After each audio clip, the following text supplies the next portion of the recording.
This one? This one? Good. That's it. Go ahead and do it was just not exactly the right position, but that's already did the right thing. Okay. Try again.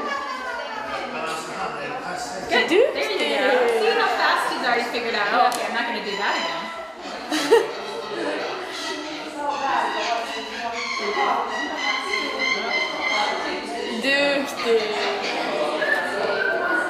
That's the thing he's doing. He's like taking your finger to like stabilize. So you just have to hold your hand. It's a little.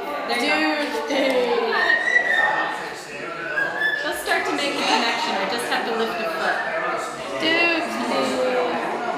And you can start changing how you present your hand. So maybe it's just like a finger wiggle. Good. There you go. So it looks different than step up. So he learns it differently.